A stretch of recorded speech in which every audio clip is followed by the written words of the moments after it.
Help me! Help! Help me! No.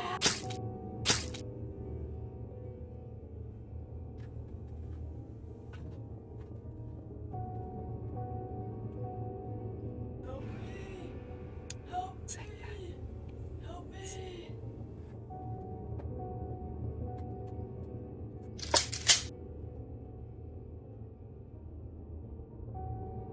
No, no, no!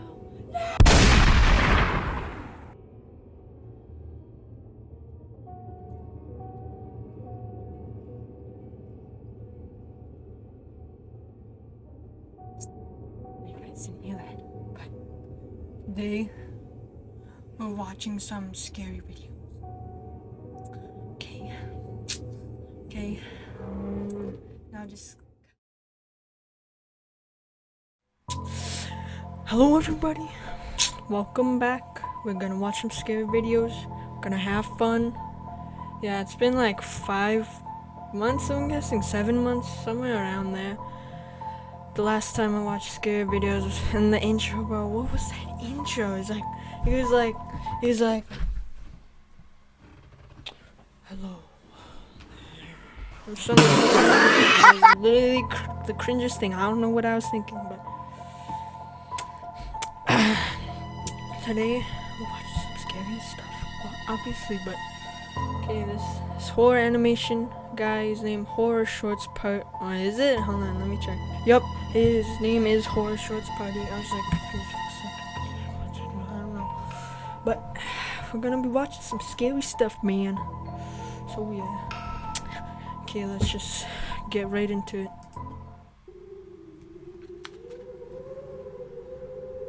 Oh.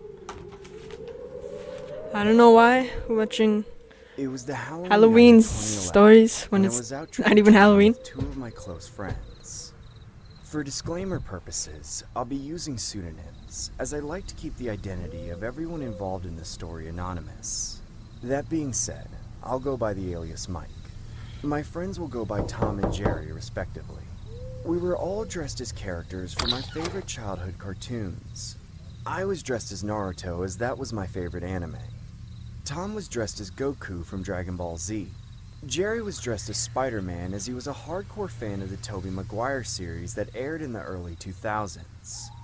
I remember us trick-or-treating for about a solid hour or two around the neighborhood. I could feel my legs get sore from all the relentless walking and strain from carrying my heavy sack of candy. Yeah, My bag was that starting happened to to me. get full to the brim. My friends' bags were just as full, as they began carrying their sacks over their shoulders like they were Santa Claus delivering gifts on a Christmas evening. If I had $1 for every candy that was inside my bag, I would have definitely had enough to buy myself a new gaming console. Guys, can we go home? Dude, don't give up yet. We still got room in our bags. Just 10 more minutes, man. You're just saying that because you're practically wearing a onesie made out of women's leggings. At least you don't have to wear this stupid wig on your head. So I'm just. Stop being such wimps. This day only comes once a year, so grow up, hair, and let's keep going. Jerry began to make his way further down the street, while me and Tom looked at each other with a disdained look that screamed, "Let's get this over with quick." We then proceeded to walk towards Jerry's direction. I recall Jerry already standing in front of a house with his arms extending his bag towards the candy giver saying, "Trick or treat!" I also noticed this one trick-or-treater wearing a Jason Voorhees mask standing behind him. He was a tall and slim kind of guy who was either a really big kid or just an older man who didn't want to give up the trick-or-treating tradition. Yeah. As we approached another house, Jerry said, Weird. "Alright He's an old guys, man. just 2 more houses, then we can bounce." He's like 25, The but individual anything wearing the over Jason like mask 27 casually is like inserts old. himself in the conversation and Not even. says, Would Just you kidding. guys mind if I trick-or-treat with you as well? I Yeah. lost my friends and don't have my cell phone on me. I personally didn't want Nope, you're an old man, man. You're like he was like, Can I trick-or-treat with you guys? like, we're not letting like a 40-year-old man. He said, this guy tagging along, as I was already done with the day and didn't need any further baggage prolonging the night. I casually make eye contact with Tom and Jerry while desperately trying to portray signals to not accept the hold guy's on, Tom and Jerry, like those two, that one cat and the mouse. Yeah, that's too good. request. Jerry enthusiastically says, "Yeah, sure, let's go." Thanks, guys. You made my Halloween so much better.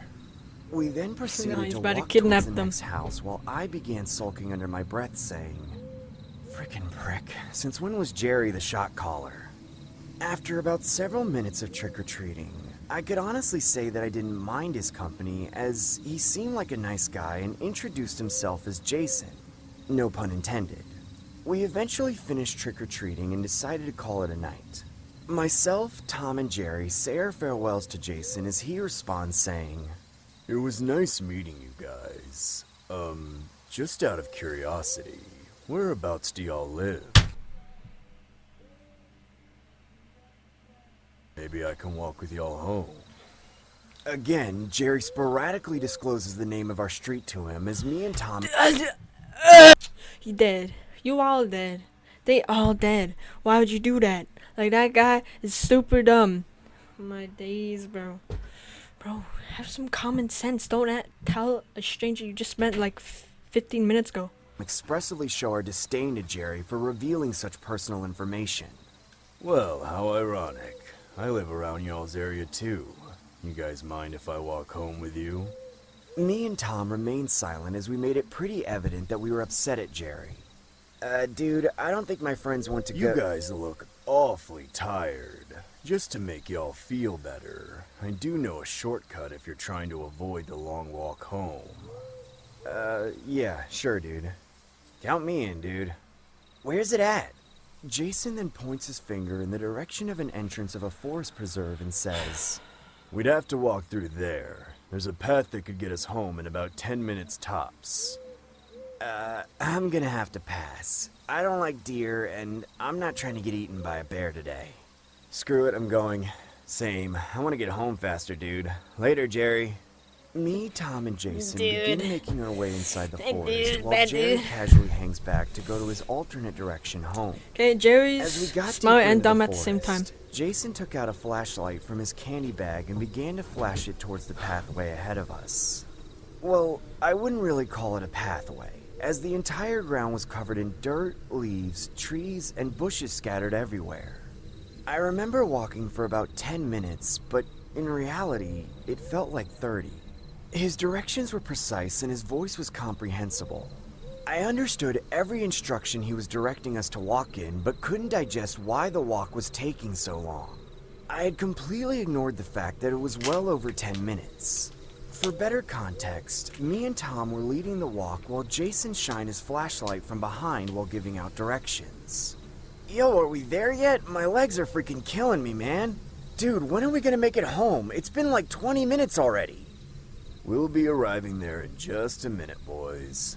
As we began to walk further down the forest, I casually turned my head to glance at Jason, only to see him wearing his mask still, despite trick-or-treating being over with.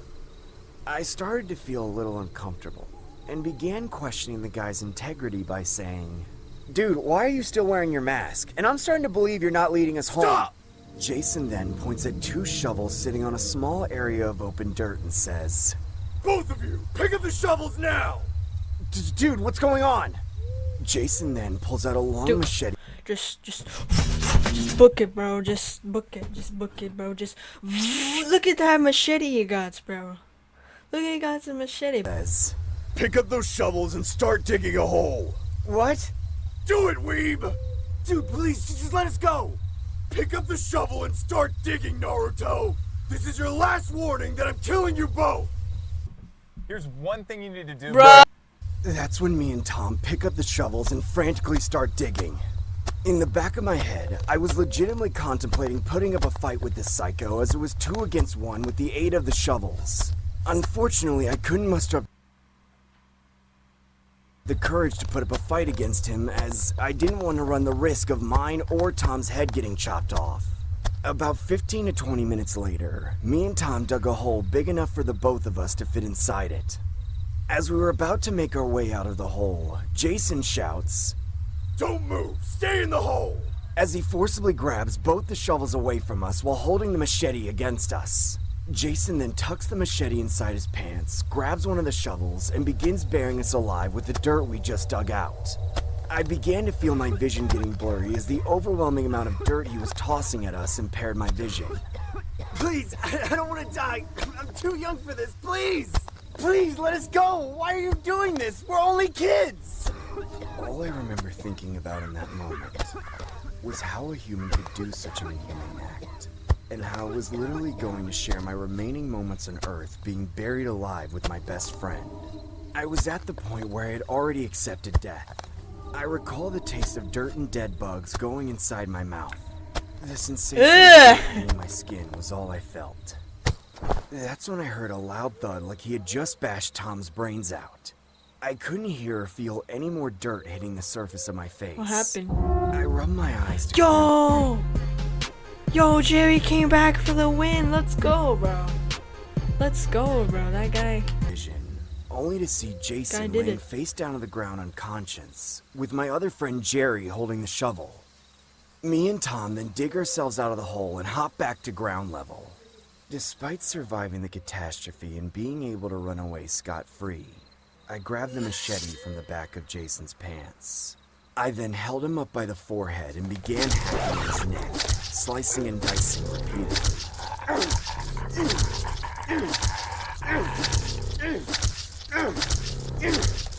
I eventually decapitated his head while my entire Naruto costume was covered in blood. Why I would you remember do seeing that? my friends nonchalantly watching me with a gaunt emotion. Yeah, Almost shell like my shock. sadistic actions didn't even faze them. I then pushed his body into the hole as my friends began to collectively bury him. As outlandish as the story sounds, it was a true story that actually happened to me. I always wondered what heaven would be like if I was to die alongside my friend Tom that night. Jerry was initially supposed to head home, but decided to follow us as he saw the machete tucked in the back of Jason's pants. He began to directly follow behind our footsteps and unexpectedly witnessed the altercation go down. As we were getting buried alive, he used the opportunity to knock Jason out with the second shovel sitting behind him. I still don't know to this day if his remains were ever discovered. All I know is that I had a deadly conscious seep inside my head that night, but at the same time, a hint of satisfaction.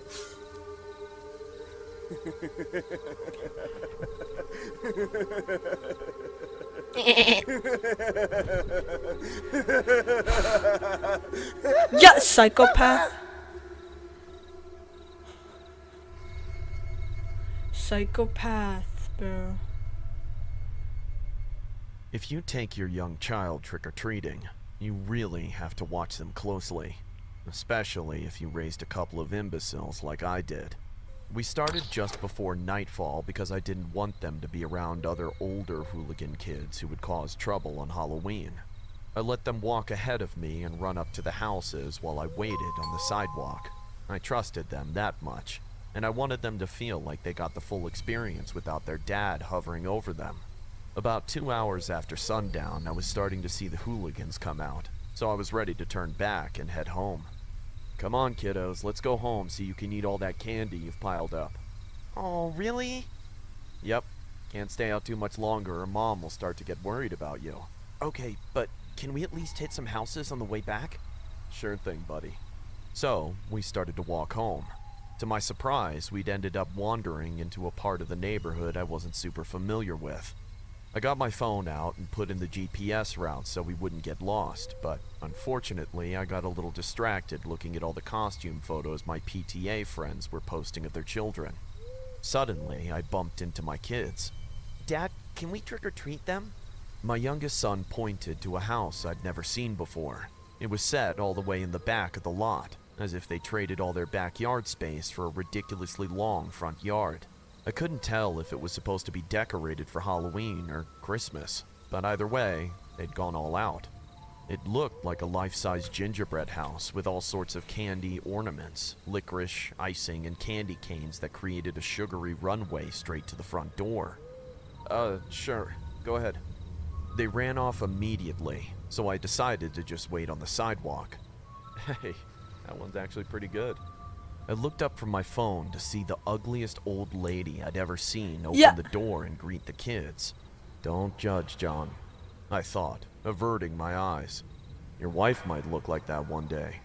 But when I looked up again, the next thing I saw were my Why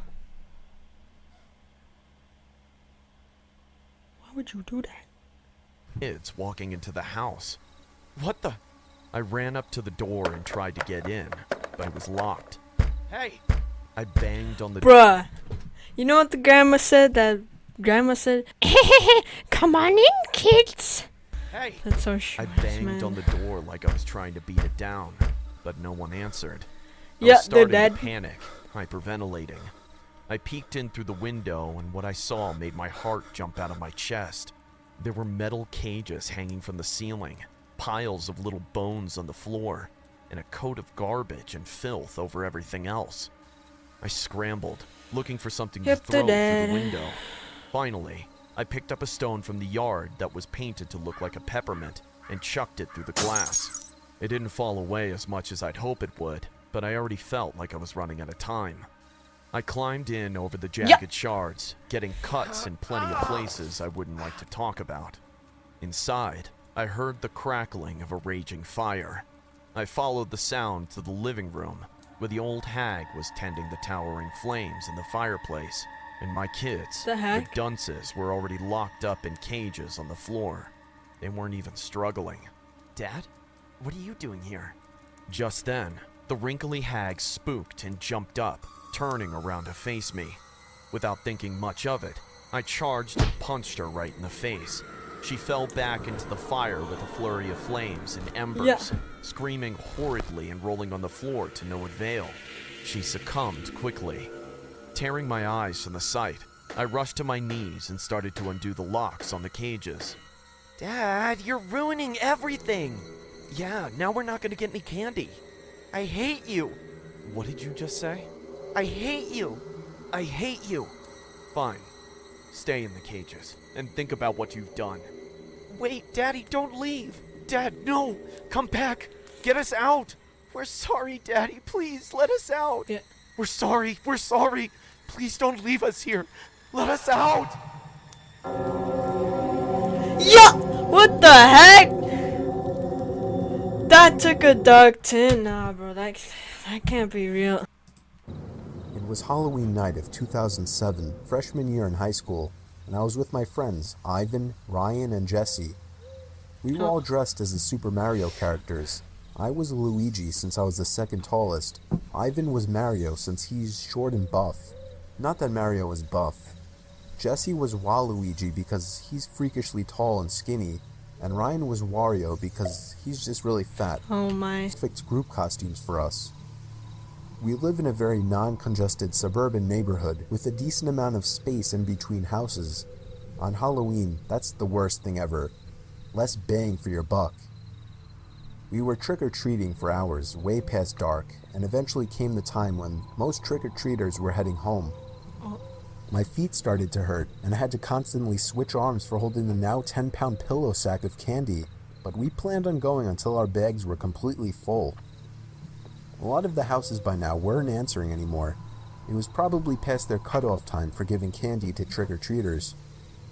Approaching our next house, we saw a purple bucket on the stoop, which was the best feeling ever. I was the one to get close enough to realize it was empty, which was the worst feeling ever. I turned around when I heard a knock at the window of the house. We all looked at the window. Couldn't see anyone, but heard someone call out, "Wait." The door opened and an older man, late 40s, already balding, stepped outside. He told us to come inside so he can get us some more candy. No. Nope. I'm not going in there with some creepy old man. Literally, he's like, "Come on in, kids." I'm done. I said we could just wait out here. He responded saying something along the lines of, "Nonsense, come on in, we'll get you your candy." Ivan stepped in and said, "It's alright. Come on, Dan, let's go." I told the guy to take care and apologized. He just stood there watching as we walked off, not saying anything. I felt bad, but at the same time, that guy seemed like a creeper, and I figured I just dodged a bullet not going in there. If the story ended there, it wouldn't be scary, so of course, it didn't end there. We skipped a few of the guys' neighboring houses just to get further away and continued on with our business. We were walking down close to the nature preserve now. What the heck is that? Hold on.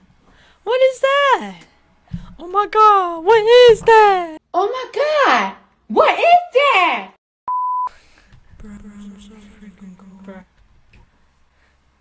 So there weren't many houses around us. At this point, we were now walking back closer to Jesse's house. I noticed Ryan had stopped walking, and I turned around to see what's up. He said he heard someone moving from behind the trees in the preserve. Now this was before everyone's phones had flashlights, so we couldn't just go searching in the woods for someone. Besides, we were just telling Ryan that it must have been a raccoon or something. You may think this is a bit of a cliche, but when things like this happen in real life, you always assume the more logical possibility. It's just natural. Why would we assume we were being followed? I had to put my arm around Ryan's shoulder and nudge him forward. A little ways down the street, me and Ivan picked up on the sound as well. When we all stopped, the sounds of the footsteps from beyond the trees stopped as well. Ivan yelled at the obvious stalker to go away, or we would beat the shit out of them. I knew he was just bluffing though. I could hear the nervousness in his voice. The snap of a twig from beyond the trees triggered a fight-or-flight response in all of us. Me, Jesse, and Ryan all ran for it. Ivan was at first charging to attack, but he quickly followed after realizing we had all taken off. We ran down the dark street, and we all noticed the sounds of at least 2 or 3 pairs of footsteps crushing the twigs and leaves in the woods. We banked it hard right down Jesse Street when it finally came up, and ran straight for his backyard, entering his house through the back door.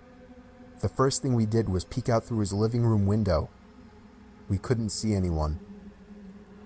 We all had to gather our thoughts and discuss what the hell just went down in his living room, when all of a sudden we heard Jesse's backyard gate slam shut. Jesse dove to turn off the lights. There was a click and a bang from down in the den. It was more than likely Jesse's back door. We all agreed to go down armed with knives and face them. Jesse turned on his back door light, but there was nobody out there. Just then the front door opened, and we all screamed like animals. Jesse's mom and sisters came rushing downstairs. They had just gotten home from their friend's little house party. We all rested assured knowing it was just them. Jesse explained what happened, but made it seem a lot less dramatic. Me and Ivan went home after that and called it a night. At 12:30 a.m., I got a disturbing text message. It was from Jesse. It said, "It wasn't my mom." I texted back saying, "What?" He responded back quickly, saying, "It wasn't my mom in the backyard." My fingers slammed the buttons on my phone, responding back, "What do you mean?" There was a long pause before he finally told me that his mom and sisters said they never went in the backyard. I told him to immediately check the backyard from his upper deck. He had already done just that. He also told his mom everything, and she had already called the police. They didn't find anyone back there, but Jesse did mention the guy who invited us in while trick-or-treating. Nothing ever became of that, and nothing ever happened at Jesse's house again after that one Halloween night. Damn. Okay, guys. I don't know why I was watching Halloween. Scary stories, but I'm tired right now.